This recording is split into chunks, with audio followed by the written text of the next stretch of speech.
എല്ലാവർക്കും നമസ്കാരം. ജനുവരി 2 തൊട്ടിട്ട് സംസ്കൃതത്തിന് വേണ്ടിയിട്ട് ഒരു ഓൺലൈൻ ട്യൂഷൻ സ്റ്റാർട്ട് ചെയ്യുകയാണ്. ഗൂഗിൾ മീറ്റ് വഴിയായിരിക്കും ക്ലാസ് ഉണ്ടായിരിക്കുക. വാട്സപ്പിലൂടെ റെക്കോർഡ് ക്ലാസ് അയച്ചു നൽകുന്നതായിരിക്കും. ജോയിൻ ചെയ്യാൻ ആഗ്രഹിക്കുന്നവർ 9846770380 എന്നുള്ള നമ്പറിൽ കോൺടാക്റ്റ് ചെയ്യാവുന്നതാണ്. ഇന്ന് നമ്മൾ പഠിക്കാൻ പോകുന്നത് ചാപ്റ്റർ 2 പഠന പ്രവർത്തനങ്ങളാണ്. നമുക്ക് നോക്കാം.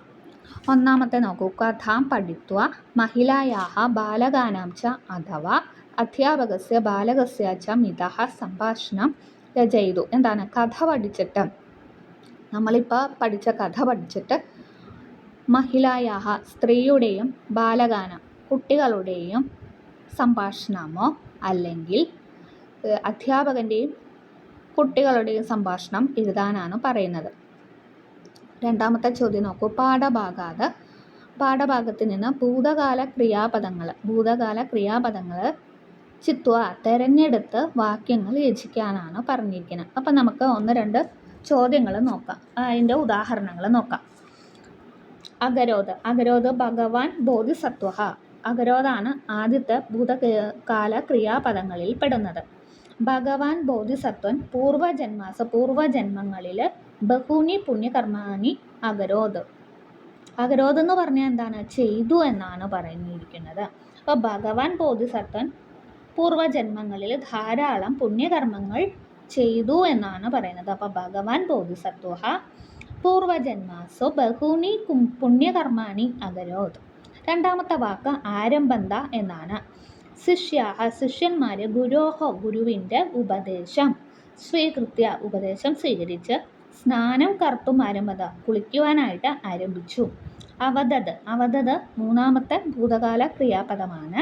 മഹാത്മാഗാന്ധി സദാ സത്യമേവ അവതത്. മഹാത്മാഗാന്ധി എപ്പോഴും സത്യം മാത്രമാണ് പറഞ്ഞിരുന്നത്. അപൃച്ഛത് എന്ന് പറഞ്ഞാൽ ചോദിച്ചു. ബാലൻ ഈശ്വരഃ അസ്തി ന വാ ഇതി. ഈശ്വരൻ ഉണ്ടോ ഇല്ലയോ എന്ന് മാതരം അമ്മയോട് അപൃച്ഛത് ചോദിച്ചു എന്നാണ് പറഞ്ഞിരിക്കുന്നത്. അടുത്തത് ത്വാന്ത ലബന്ധ തുമുനന്ത അന്യാനി അവ്യയാനി ച ചിത്വ പട്ടികാം രചയിതു. ഇത് നമ്മൾ ഇമ്പോർട്ടൻ്റ് ടോപ്പിക്സിൽ പഠിച്ചതാണ്. ത്വാന്തം അവ്യയമാണെങ്കിൽ ഒരു വാക്കിൻ്റെ അവസാനം ത്വാ എന്ന് പറയുന്ന ഒരു വാക്ക് ഉണ്ടായിരിക്കും, അല്ലെങ്കിൽ പദം ഉണ്ടാകും. ലബന്ധമാണെങ്കിൽ ഒരു വാക്കിൻ്റെ അവസാനം യാ എന്ന് പറയുന്ന അക്ഷരം ഉണ്ടായിരിക്കും. തുമുനന്തമാണെങ്കിൽ ഒരു വാക്കിൻ്റെ അവസാനം തും എന്നുള്ള വാക്കുണ്ടായിരിക്കും. മറ്റുള്ളവ അഭി അങ്ങനെയുള്ളതാണ്. അപ്പോൾ നമുക്ക് ത്വാന്തവ്യത്തിൽ പെടുന്നത് നോക്കാം. ചിത്വ, ശ്രുത്വ അങ്ങനെയുള്ളത്. ലബന്ധവ്യത്തിൽ പെടുന്നത് സമീക്ഷ, ആഗത്യ, നിശമ്യ, ഉപഗമ്യ, അധികൃത്യ, വിജ്ഞായ. തുമുനന്തവ്യത്തിൽ പെടുന്നത് ഭജയിതും അനുഭോക്തും. ഇനി ആ മറ്റുള്ളതിൽ പെടുന്നത് അഭി, മാ, ഇവ, അധഃ, ച, ചേത്, യത്ര, ഏവം എന്നിവയാണ്. അടുത്തത് അധോദത്ത സൂചന സ്വീകൃത്യ ജീവനചരിതം രഘതു. താഴെ കൊടുത്തിരിക്കുന്ന സൂചന അനുസരിച്ചിട്ട് ജീവനചരിതം എഴുതാനാണ് പറഞ്ഞിരിക്കുന്നത്.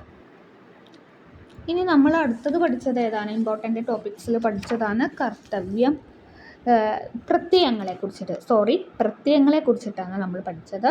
തവ്യത് പ്രത്യയം, അനിയേരു പ്രത്യയം എന്നിവയെ കുറിച്ചിട്ടാണ്. തവ്യത് പ്രത്യയം എന്ന് പറഞ്ഞാൽ ഒരു വാക്കിൻ്റെ അവസാനം തവ്യം എന്നുള്ള വാക്ക് വരും.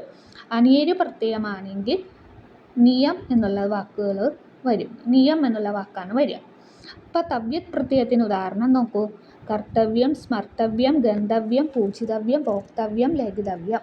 അനിയേരു പ്രത്യയത്തിന് ഉദാഹരണമാണ് കരണീയം, സ്മരണീയം, ഗമനീയം, പൂജനീയം, ഭോജനീയം, ലേഖനീയം. അപ്പോൾ തവ്യത് പ്രത്യയമാണെങ്കിൽ ഒരു വാക്കിൻ്റെ അവസാനം തവ്യത്തിൽ അവസാനിക്കും.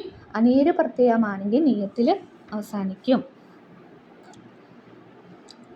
ഇനി ക്രിയാപദങ്ങൾ നോക്കൂ. അതിൽ 8 വരുന്നതാണ് വിരാജന്തെ, വിഭാതി, പ്രത്യയാന്തി, ശ്യാമ, പരിപാലയന്തി. ലിട്ടിൽ വരുന്നതാണ് ന്യാസ്യാമ. ലോട്ടിൽ വരുന്നതാണ് ഭജയന്തു. ലംഘിൽ വരുന്ന ഭജയന്തു എന്നുള്ളതാണ്. ലംഘിൽ വരുന്നതാണ് അഭാഷത, അബ്രവീത്. ലട്ടിൽ വരുന്നതാണ് സങ്കുജന്തി. ലട്ടിൽ വരുന്നതാണ് പരിവേഷ്ടന്തി എന്നുള്ളത്. ഇനി ഉപസർഗ പദങ്ങൾ അധോതത്ത വാക്യം, അത് താഴെ കൊടുത്തിരിക്കുന്ന വാക്യത്തിനോ ഉപസർഗ പദാനി ചിത്വാ ലളിത, ഉപസർഗ പദങ്ങൾ എടുത്തെഴുതാനാണ്. ഗജാഹ ജലം നിഭീയ വനം പ്രവിശന്തി. അപ്പം പ്രവിശന്തി എന്നുള്ള ആണ് ഉപസർഗ പദമായിട്ട് വരിക, അതാണ് എടുത്തെഴുതേണ്ടത്. അടുത്ത നോക്കൂ, ഉദാഹരണാനുസാരം വാക്യേഷു പരിവർത്തയതു. ഉദാഹരണം അനുസരിച്ച് വാക്യത്തിൽ മാറ്റങ്ങൾ വരുത്താനാണ്. ഇത് നമ്മൾ ഇമ്പോർട്ടൻ്റ് ടോപ്പിക്സിൽ പഠിച്ചതാണ്. പരിതഃ വിദ്യാലയസ്യ പരിതഃ ഉദ്യാനം നാസ്തി. അപ്പോൾ വിദ്യാലയം പരിതഃ ഉദ്യാനം അസ്തി എന്നാക്കി മാറ്റണം. ക്രീഡകസ്യ പരിതഃ ജനാഹ തിഷ്ടന്തി. അപ്പോൾ ക്രീഡകം പരിതഃ ഉദ്യാനം അസ്തി. മോദകസ്യ പരിതഃ പിപീലികാ സന്തി. അപ്പോൾ മോദകം പരിതഃ പിപീലികാ സന്തി. അടുത്തത് എങ്ങനെയാണ്? ഒരു ഗണ്ണിക തന്നിട്ട് ജീവനചരിത രൂപം എടുത്തെഴുതും. അപ്പം നാമം, ഇതിൽ നിന്ന് ആദ്യം ഒരു ആരുടെ പേരാണ് എന്നുള്ളത് എഴുതുക. പിന്നെ ജന്മം, ഏത് വർഷമാണ് ജനിച്ചത്, സ്ഥലമുണ്ടെങ്കിൽ അത് എഴുതുക.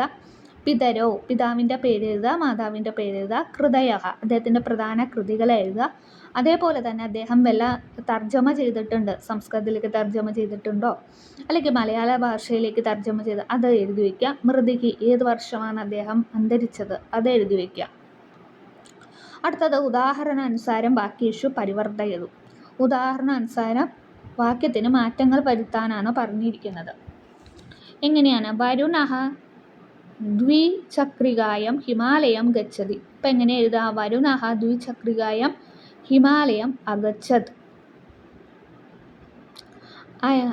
അയന സംസ്കൃതോത്സവേ ഗാനം ആലപതി. അപ്പം ആലപത് എന്നുള്ള വാക്കാണ് വരിക, ആലപത്. അടുത്ത ചോദ്യം നോക്കൂ, ആത്മിക പരിസ്ഥിതി ദിനെ ബാലവൃക്ഷം രോപയതി. രോപയത് എന്നുള്ള വാക്കാണ് അവിടെ വരിക. അരോപയതാണ്, ആ വച്ച് എഴുതുന്നതാണ് വരിക, അരോപയത്. അപ്പോൾ വരുണഃ ദ്വിചക്രികായം ഹിമാലയം ഗച്ഛതി എന്നുള്ളതിന് വരുണഃ ദ്വിചക്രികായം ഹിമാലയം അഗച്ഛത്. അയന സംസ്കൃതോത്സവേ ഗാനം ആലപതി എന്നുള്ളത് ആലപത്. ആത്മിക പരിസ്ഥിതി ദിനെ ബാലവൃക്ഷം രോപയതി ആരോപത്. അടുത്തത് പ്രകൃതി സർവേഷാം ഇത്യസ്മിൻ വിഷയേ. സൂചനാനുസാരം ലഘുപന്യാസം ലിഖത എന്നാണ് പറയുന്നത്. പ്രകൃതി എല്ലാവർക്കും എന്നുള്ള വിഷയത്തെ ആസ്പദമാക്കിയിട്ട് തന്നിരിക്കുന്ന സൂചന അനുസരിച്ചിട്ട് ഒരു ചെറിയ ഉപന്യാസം, അതാണ് ലഘു ഉപന്യാസം എഴുതുക. ഇത്രയേ ഉള്ളൂ ചാപ്റ്റർ 2ൻ്റെ പഠന പ്രവർത്തനങ്ങൾ. എല്ലാവർക്കും മനസ്സിലായി എന്നും വിചാരിക്കുന്നു. അപ്പം ജനുവരി 2-ാം തീയതി തൊട്ട് സംസ്കൃതത്തിന് വേണ്ടിയിട്ട് ഒരു ഓൺലൈൻ ട്യൂഷൻ സ്റ്റാർട്ട് ചെയ്യുകയാണ്. ഗൂഗിൾ മീറ്റ് വഴിയായിരിക്കും ക്ലാസ് ഉണ്ടായിരിക്കുക. റെക്കോർഡ് ക്ലാസ് വാട്സപ്പിലൂടെ അയച്ച് നൽകുന്നതായിരിക്കും. പിന്നെ കേരള സിലബസിലുള്ള സ്റ്റാൻഡേർഡ് 5 തൊട്ട് 10 വരെയുള്ള കുട്ടികൾക്കാണ് ക്ലാസ് ഉപയോഗപ്രദമാവുക. ജോയിൻ ചെയ്യാൻ ആഗ്രഹിക്കുന്നവർ 9846770380 ഈ നമ്പറിൽ കോൺടാക്റ്റ് ചെയ്യാവുന്നതാണ്. അപ്പോൾ എല്ലാവരും വീഡിയോസും ഷോർട്സും കാണുക, ലൈക്ക് ചെയ്യുക, ഷെയർ ചെയ്യുക, കമൻറ്റ് ചെയ്യുക. എന്തെങ്കിലും അഭിപ്രായങ്ങളുണ്ടെങ്കിൽ അതും കമൻറ്റ് ബോക്സിൽ അറിയിക്കുക. എന്തെങ്കിലും സംശയങ്ങൾ മക്കൾക്ക് ഉണ്ടെങ്കിൽ അതും ചോദിക്കാവുന്നതാണ്. Okay, thank U.